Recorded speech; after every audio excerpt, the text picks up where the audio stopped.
हरे कृष्णा। आप सभी भक्तजनों का स्वागत है। आज की कक्षा में हम पढ़ रहे हैं ग्रंथ भक्ति रसामृत सिंधु। सत्र का शुभारंभ हम पहले मंगलाचरण के साथ आरंभ करेंगे। ओम शांति ज्ञान शलाकया चक्षुरुन्मीलितं येन तस्मै श्री गुरुवे नमः।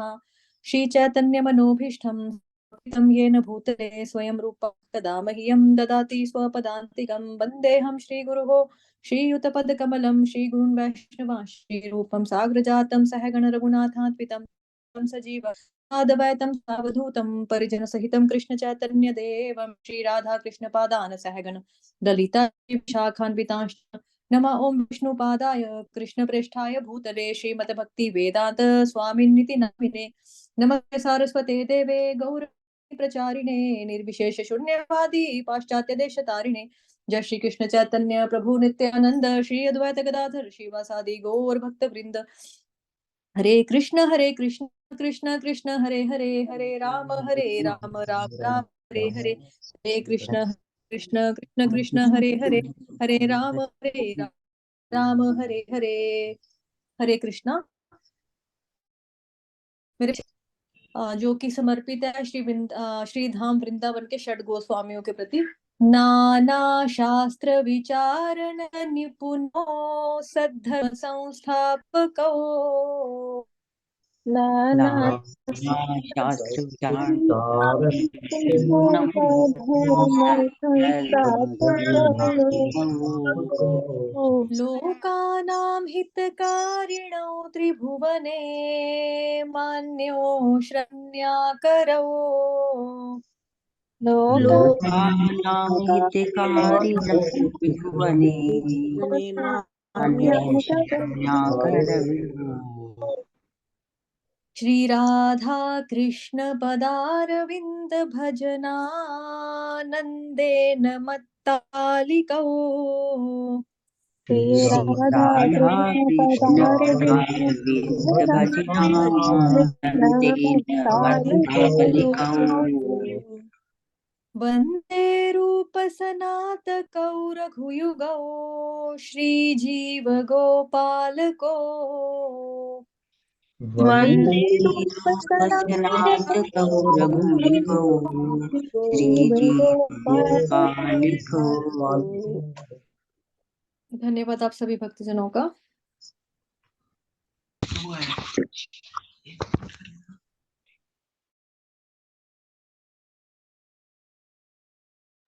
इसका अनुवाद इस तरह से है। मैं सनातन श्री रूप श्री रघुनाथ भट्ट श्री रघुनाथ दास श्री गोपाल भट्ट तथा शील जीव इन षट गोस्वामियों को सादर प्रणाम करता हूँ। ये सभी सनातन धर्म की स्थापना करके जगत का रंजन करने के लिए शास्त्र विचार में निपुण है, इसलिए भी ये त्रिलोकी में मान्य है तथा सब प्रकार से शरण लेने योग्य हैं, क्योंकि गोपी भाव में निमग्न होकर श्री राधा कृष्ण की दिव्य सेवा में निरत हैं। तो हमने कल यहाँ तक पढ़ लिया विकर्म के बारे में, कल पढ़ा था है ना। विकर्म उस कर्म को कहते हैं इसे नहीं करना चाहिए। इसके उपचार रूप में साधना भक्ति का आचरण कर थोड़ा सा एक बारी रिवीजन मतलब स्लाइड दिखाती हूँ आपको, कल जो पढ़ा था हमने।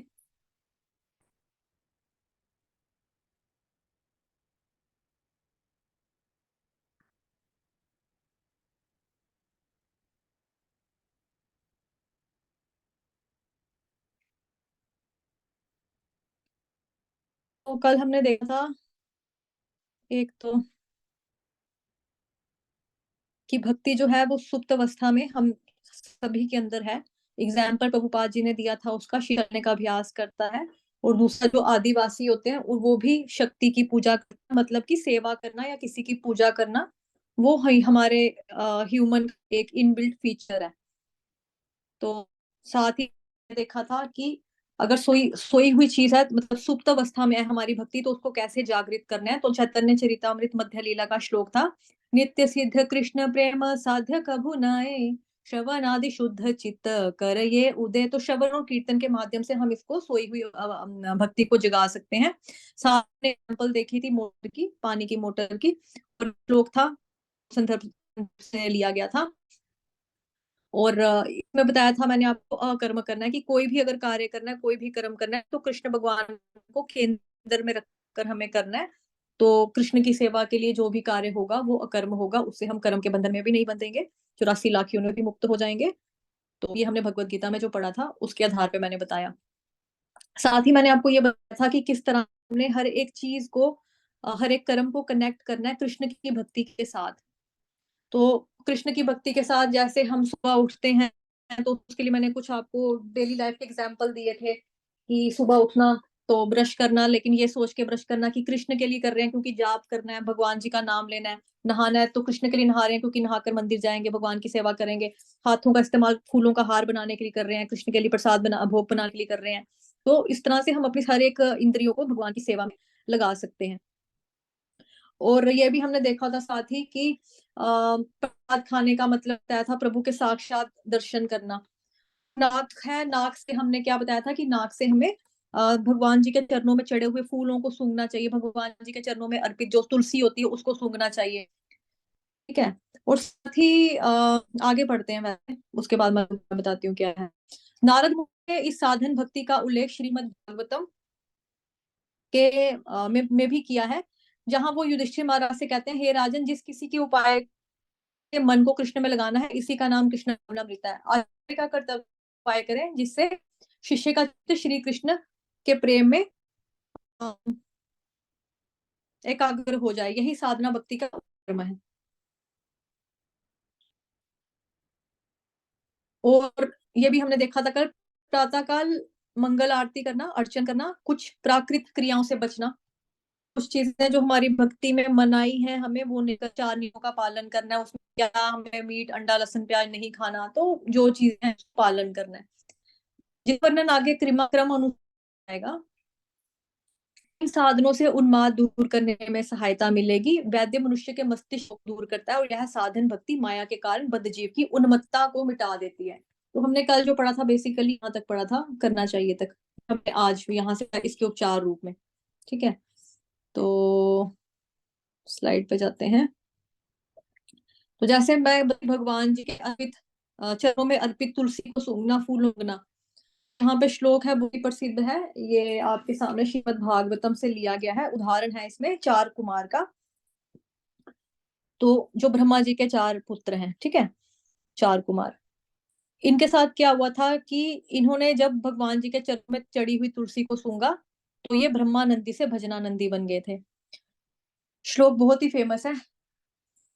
तस्यारविंद नयनस्य पदारविंद किंजल्कमिश्र तुलसी मकरंद वायुः अंतर्गतः स्वविवरेण चकार तेषाम् संक्षोभमक्षरजुषमपि चित्तन्नवोः। जब भगवान के चरणों में, चरण कमलों की उंगलियों से तुलसी के पत्तों की सुगंध हवा उन ऋषियों के नाक में प्रवेश करती है तो उन्हें शरीर तथा मन दोनों परिवर्तन का अनुभव होता है, भले ही वे निर्विशेष ब्रह्म की समझ से जुड़े हुए थे। तो श्लोक में भी साफ बता रहा कि कैसे ये ब्रह्मवादी से भजनानंदी बन गए। तो वही बात है, जैसे हम रोज नहाते हैं, ब्रश करते हैं, इन सारी चीजों को, इन सारी डेली एक्टिविटीज को हम कृष्ण के साथ कनेक्ट कर सकते हैं। अगर हम नहाकर साफ कपड़े पहनकर मंदिर जाकर आंखों से भगवान जी का दर्शन करेंगे, ब्रश कर रहे हैं ताकि भगवान का जब नाम मुंह से लें तो उसमें स्मेल ना आए, जो हमने रात का खाना खाया था उससे निकल जाए। ठीक है, तो क्यों? क्योंकि भगवान जो है नाम अवतार के रूप में हमारी जीभ के ऊपर आकर प्रकट हो जाते हैं, तो रात को बचे हुए खाने की स्मेल मुंह में ना आए उनको। तो ये सारा प्रोसेस, सारी क्रियाएं हैं साधना भक्ति का, कि सुबह उठना है, मंगल आरती करनी है, जो करना है, भोग बनाना है, प्रसाद पाना है, ये सारा साधना भक्ति है। ठीक है, उसके आगे ही यहाँ पर आप लोगों को शायद ध्यान नहीं दिया होगा, एक और लाइन है यहाँ पे प्रभुपाद जी ने बताई हुई, प्रातः आरती करना, कुछ प्राकृत क्रियाओं से बचना, गुरु वंदन आदि अन्य सारी विधियों का, विधि विधानों का पालन करना, इसको बताया जाएगा आगे। ये देखो, यहाँ से देखो, वैद्य मनुष्य के मस्तिष्क रोग को दूर करता है और यह साधना माया के कारण बद्ध जीव की उन्मत्तता को मिटा देती है। ठीक है, अब जैसे यहाँ पर प्रभुपाद जी ने क्या एग्जाम्पल दिया, उपमा दी है यहाँ पे, कि अगर किसी को कोई रोग है, मतलब जैसे कोई साइको होता है, ठीक है, तो साइकेट्रिस्ट के पास वो जाता है। और उसी तरह से क्या है, जो साधना भक्ति होती है वो बद्ध जीव की उन्मत्ता को दूर कर देती है। साधना भक्ति से उन्मत्ता दूर हो जाती है, जो कहाँ से है, किसकी वजह से आती है? माया की वजह से आती है। जब हम माया के वशीभूत हो जाते हैं तब हम फंस जाते हैं। तो उन्मत्ता का मतलब क्या होता है? बेसिकली उन्मत्तता का मतलब होता है बुद्धि में विकार पैदा हो जाना, पागल, है ना, पागलपन। तो उन्मत्ता दूर हो जाती है, जो माया के वशीभूत होने से ही उत्पन्न होती है। अभी नारद मुनि वाला भाग हमने पढ़ा था, वो दोबारा एक बार पढ़ लेते हैं। ठीक है, तो देख लेते हैं क्या है।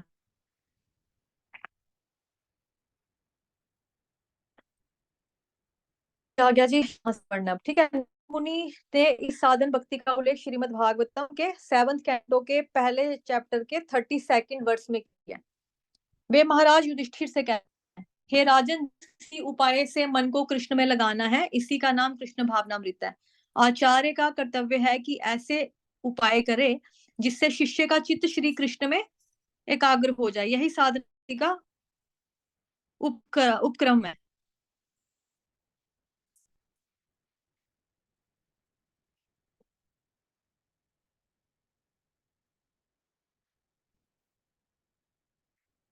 ये श्लोक है जो हमने पढ़ा है अभी अभी। कत्मोऽपि नावेन सयात पंचानां पुरुषं प्रति, तस्मात् केनाप्युपायेन मनः कृष्णे निवेशयेत्। किसी ना किसी तरह व्यक्ति को कृष्ण के स्वरूप पर बहुत गंभीरता से विचार करना चाहिए। ठीक है, इधर क्या लिखा है? बहुत गंभीरता के साथ विचार करना चाहिए। किस चीज का विचार करना है? किसी न किसी तरीके से कृष्ण के स्वरूप पर बहुत से विचार।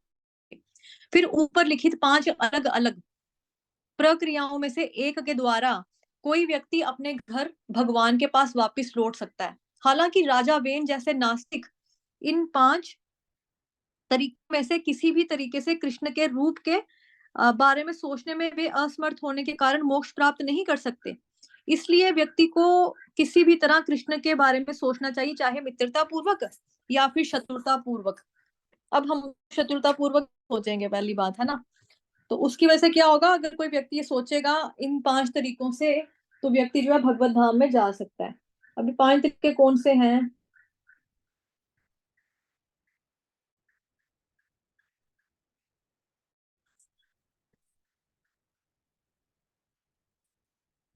तो 5 तरीके इन्होंने यहाँ बताए हैं ना 7.31 में। उसके लिए श्लोक नंबर इस वाला देखना। इससे पहले क्या लिखा है? एक से पहले वाला श्लोक है वो निकालना पड़ेगा, बुक में नहीं है ना। 30वां श्लोक निकालना है। तो 30वें श्लोक में यही है कि जो तरीके है ना उन्होंने, तो वो ये है, गोप्यः कामात् भयात् कंसो।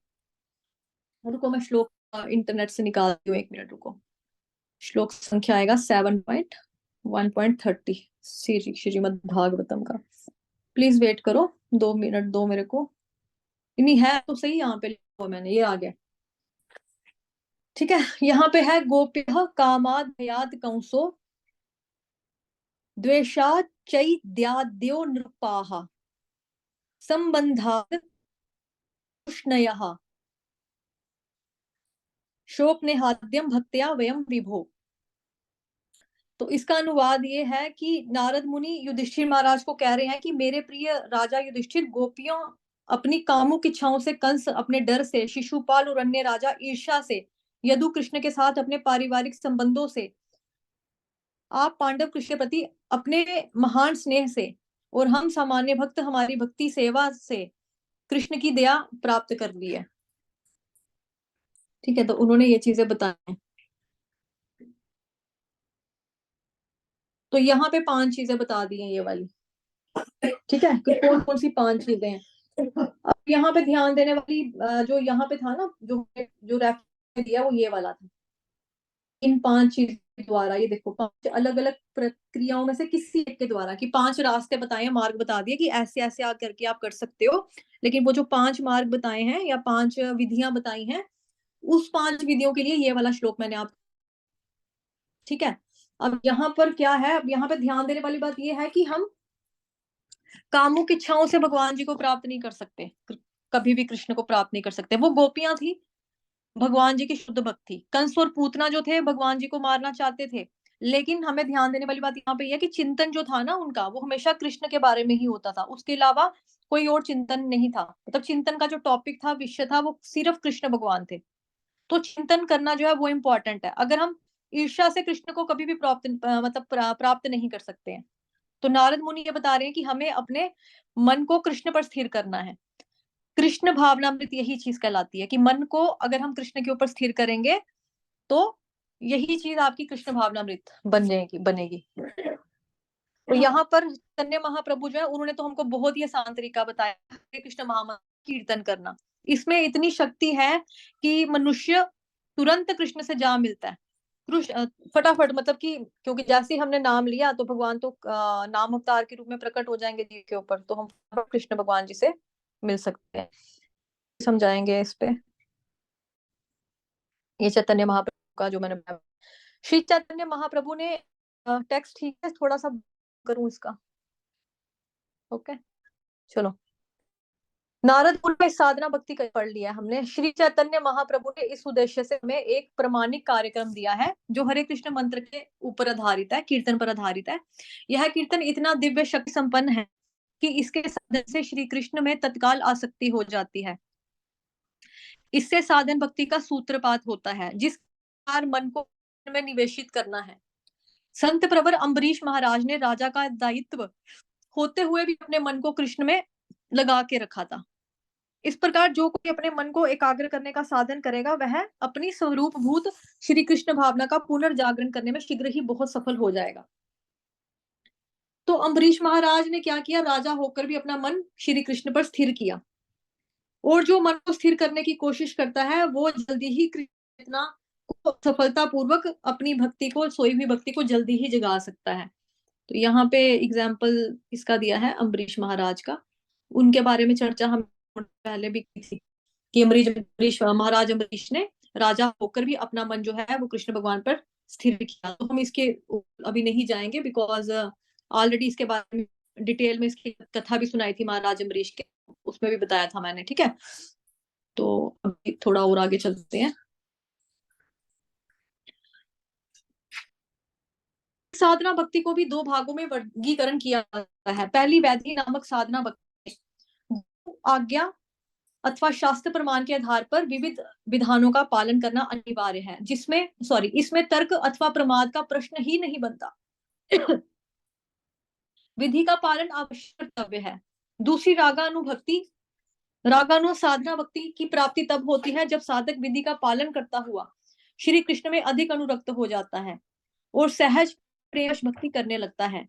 जैसे किसी साधक भक्त को प्रातःकाल मंगल आरती के समय उठकर आदेश, प्रारंभ में वह के अनुसार प्रातः ब्रह्म मुहूर्त में उठकर आरती करता है, पर कालांतर में उसका इस कार्य यथार्थ अनुराग हो जाता है। इस आसक्ति का उदय होने पर ही मूर्ति का शिकार करने लगता है, नाना प्रकार के वस्त्र अलंकार बनाता है और भक्ति का सर्वांग सुंदर आचरण के लिए अनेक संकल्प करता है।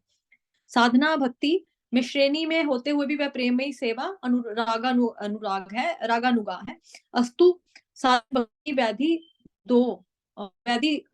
रागा दोष हुई। अभी मैं समझाती हूँ, मैंने फास्ट पढ़ा है बिकॉज क्योंकि मुझे मालूम है कि मैंने श्लोक को भी एक्सप्लेन करना है ना, तभी करके मैंने थोड़ी सी स्पीड दिखाई, बट मैं भी आपको आराम से समझाती हूँ जो भी पढ़ा हमने। ठीक है, ये आ जाओ यहाँ पर। अब यहाँ बहुत ध्यान से सुनना है, बहुत मैं स्लो वे में पढ़ाऊँ। ठीक है, तभी मैंने वहां पे स्पीड थोड़ी सी ज्यादा की। अब मैं यहाँ से बहुत आराम से आपको धीरे धीरे से पढ़ाती हूँ। इधर क्या है देखो, सबसे पहले यहाँ पे बताया साधना भक्ति क्या है, दो तरह की होती है, वैधि और रागानुराग। ठीक है, अभी डेफिनेशन ऊपर दी हुई है।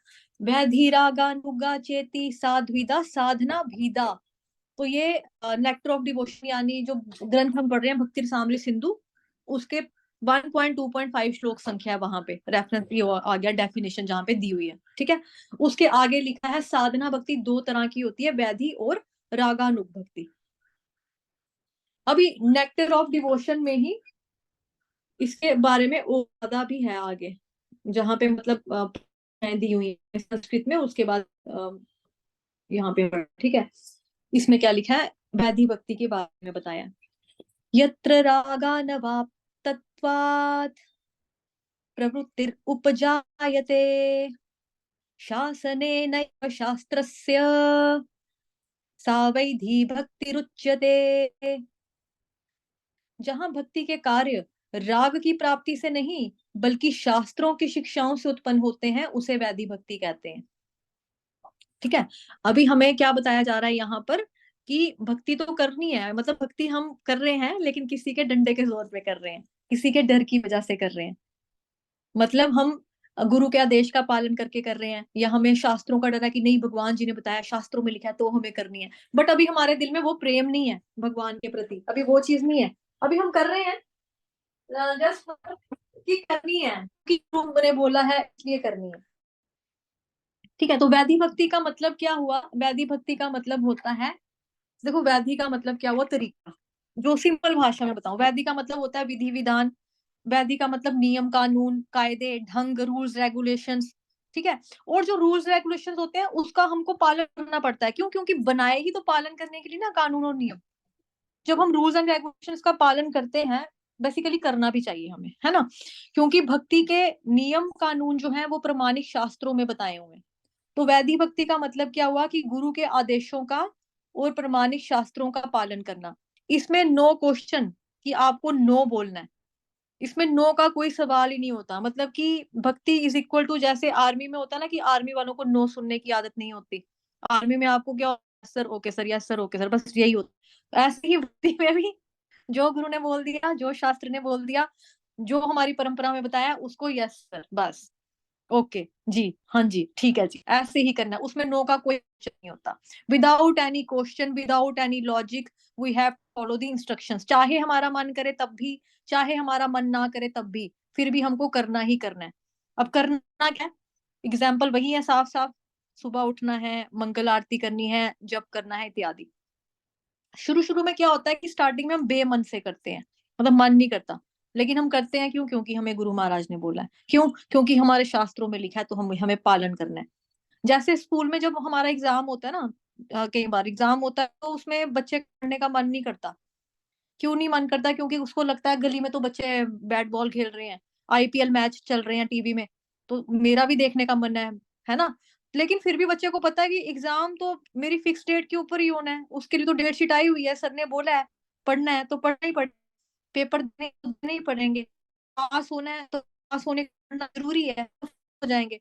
बट वैधि भक्ति की खास बात ये होती है कि इसमें हम स्टार्टिंग में तो भक्त को गुरु का आदेश की वजह से बिना दिल के, या दिल मान रहा है तब, चाहता है तब भी, या नहीं चाहते हो भी का पालन करना, नियम का पालन करना है।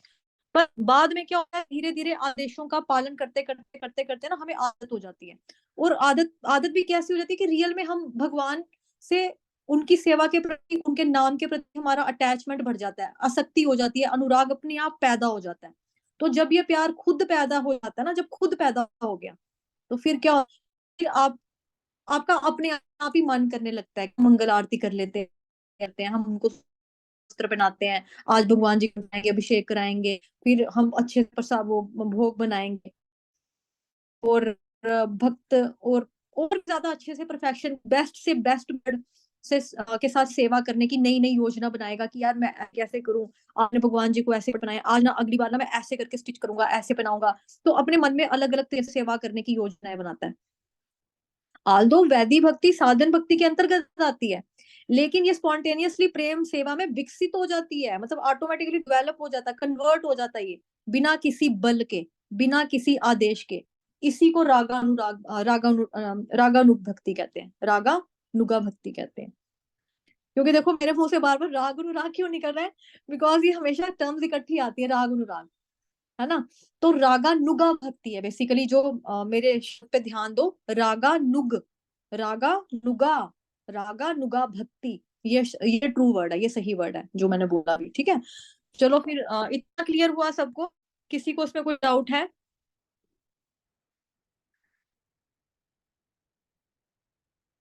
ओके, चलो आगे चलते हैं फिर।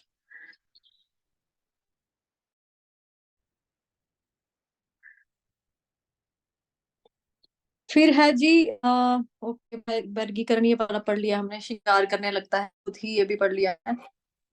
नाना प्रकार के वस्त्र अलंकार आता है, और भक्ति का सर्वांग, 2 श्रेणियां सीधी। रूप गोस्वामी ने वैदिक भक्ति की व्याख्या इस प्रकार की है कि जब अथवा रानुगा भगवत सेवा के बिना केवल और गुरु अथवा शास्त्र की आज्ञा के बल पर भगवत सेवा में प्रवृत्त होती है, उसे वैदिक भक्ति कहते हैं। तो ये भी रूप गोस्वामी जी ने डेफिनेशन दिया, मतलब व्याख्या की है। जो ये है, ये हमने ऑलरेडी बता दिया कि ऑटोमेटिक डेवलप हो जाता है। पहले हम गुरु के आदेश के और शास्त्रों पालन के हिसाब से करते हैं, लेकिन बाद में खुद ही हमें, जब हम उसमें हो जाते हैं, तो उसको वैदिक भक्ति मतलब बोला जाएगा। फिर है वैदिक भक्ति का वर्णन है श्रीमद् भागवतम के सेकंड कैंटो के फर्स्ट चैप्टर के 5वें श्लोक में है।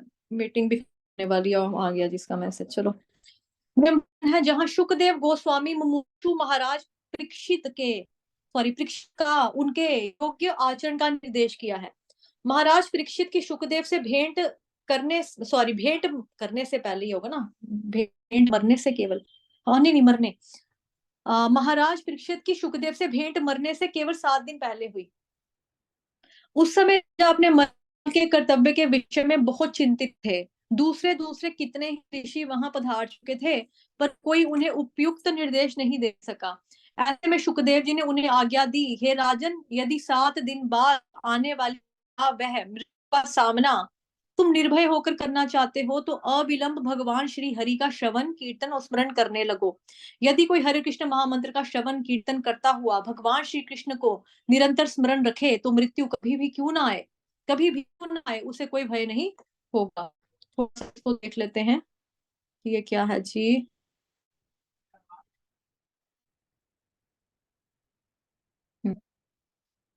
तो श्रीमद् भागवतम का रेफरेंस दिया यहाँ पे, सेकंड कैंटो का पहले चैप्टर का 5वां श्लोक। तस्माद् भारत सर्वात्मा भगवानेश्वरो हरिः श्रोतव्यः श्रोतव्यः कीर्तितव्यश्च स्मर्तव्यश्च चेच्छथायम्। अनुवाद है, राजा भरत के वंशज, जो सभी दुखों से मुक्त होना चाहता है, उसे भगवान के बारे में सुनना चाहिए, महिमा गानी चाहिए और याद रखना चाहिए, जो परमात्मा नियंत्रक और सभी दुखों से बचाने वाले हैं। तो वैदिक भक्तों के नियमों का वर्णन श्रीमद् भागवतम का जो ये वाला रेफरेंस हम देख रहे हैं, सेकंड कैंटो के पहले चैप्टर का 5th नंबर वर्स है, उसमें बताया। अब यहाँ पर क्या हो रहा है, सुखदेव गोस्वामी महाराज को सुने भागवतम। महाराज की से 7 दिन पहले वो सुखदेव गोस्वामी से मिलते हैं, उनको निर्देश देते हैं, अगर आपको सामना, तो देखो मरना है, बाप ने मरना, मतलब मौत आ गई है, अगर आप इसका बिना सामना करना चाहते हो, क्या करना है।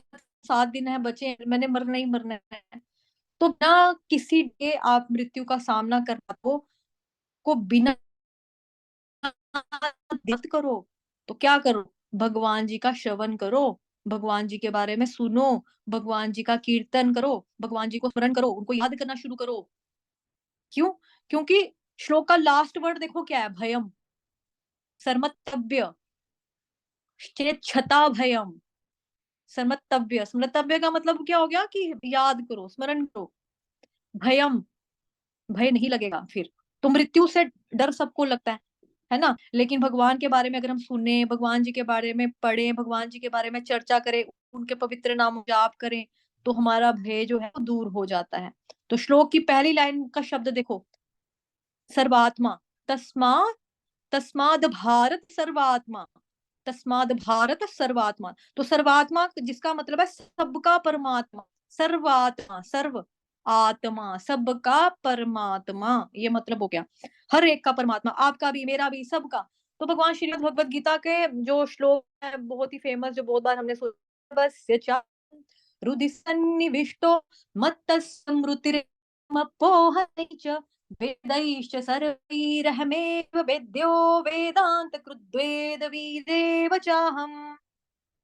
तो यहाँ पे भगवान कहते हैं कि मैं प्रत्येक जीव के हृदय में आसीन हूँ, मुझसे ही समृद्धि, ज्ञान और समृद्धि होती है, मैं ही वेदों के द्वारा जानने योग्य हूँ, निसंदेह मैं वेदांत का संकलन करता हूँ और समस्त वेदों का जानने वाला हूँ।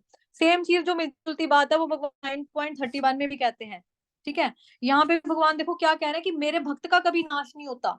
जो यहाँ पर बता दिया ना उसने ऊपर के श्लोक में कि भय नहीं, डर नहीं लगेगा, लेकिन मरना है, मरने के बाद क्या हो रहा है, भगवान मेरे भक्त का कभी नाश नहीं होता।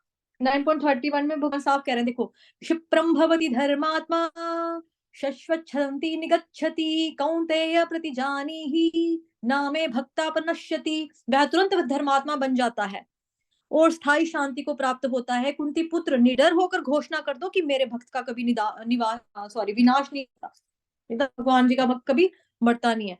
तो अभी देखो वापिस हम इसी श्लोक में जाएंगे क्योंकि इसी के बारे में, वो तो मैंने आपको दिए समझाने के लिए। अभी यहाँ पर क्या लिखा है इस श्लोक शब्द क्या है, हरि ही, भगवानेश्वरो हरि ही, भगवानेश्वरो हरि ही।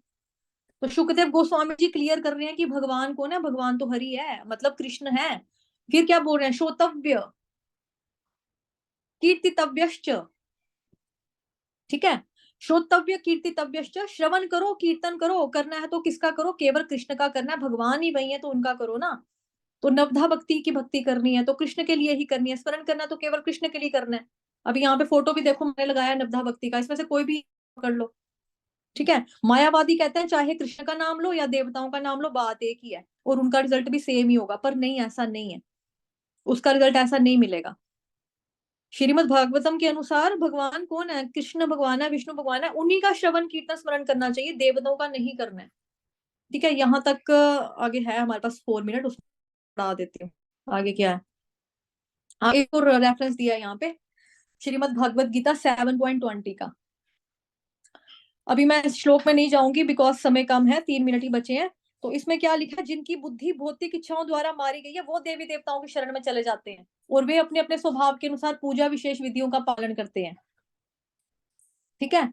और इसके साथ चैप्टर में भी आप लर्न करवाया था, यान्ति देवव्रता देवान् पितृव्यान्ति पितृव्रताः भूतानि यान्ति भूत्या यान्ति मद्याचिनोऽपि माम्। जो देवताओं की पूजा करते हैं वो देवताओं के बीच में जन्म लेंगे, जो पितरों की पूजा करते हैं पितरों के पास, जो भूतों और प्रेतों की उपासना करते हैं वो उन्हीं के बीच में जन्म लेते हैं। वो जो मेरी पूजा करता है वो मेरे पास आता है, ठीक है, वो मेरे साथ निवास करता है। ये मतलब भगवान जी ने बता दिया। तो भगवान जी ने भगवत गीता में भी क्लियर कर दिया, भागवत में भी क्लियर कर दिया है कि देवताओं की शरण में कौन जाता है, लालची इंसान, लालची लोग जाते हैं और रिजल्ट उसका सेम नहीं है। जैसे किसी को मेरे घर पे आना तो मेरे का एड्रेस होना चाहिए ना, तो पहुंचेंगे। अगर विनीता माता जी के घर जाना तो उसका एड्रेस होना चाहिए, वैसे ही सुमिता के घर जाना तो सुमिता माता जी का एड्रेस होना चाहिए। तो जो भगवान का नाम लेगा, जो उनकी पूजा करेगा, वो उनके धाम में जाकर उनके साथ निवास करेगा। साथ ही इधर 9.24 में भगवान ने क्या कहा, अहम ही सर्वज्ञ यज्ञ, सॉरी यार मैं बहुत तेज बोल रही हूँ, अहम ही सर्वज्ञ यज्ञानां भोक्ता च प्रभुरेव च न तु माम अभिजानन्ति तत्त्वेनातश्चवन्ति ते। मैं ही समस्त यज्ञों का एकमात्र भोक्ता हूँ, स्वामी हूँ, अतः जो लोग मेरे वास्तविक दिव्य स्वभाव को नहीं पहचान पाते वो नीचे गिर जाते हैं। तो भगवान ने ये भी बता दिया कि देवी देवता मुक्ति नहीं दे सकते, 84 लाख योनि से पीछा नहीं छुड़ा सकते हैं, जन्म जरा मृत्यु व्याधि से पीछा नहीं छूटेगा अगर देवी देवता की उपासना करेंगे तो।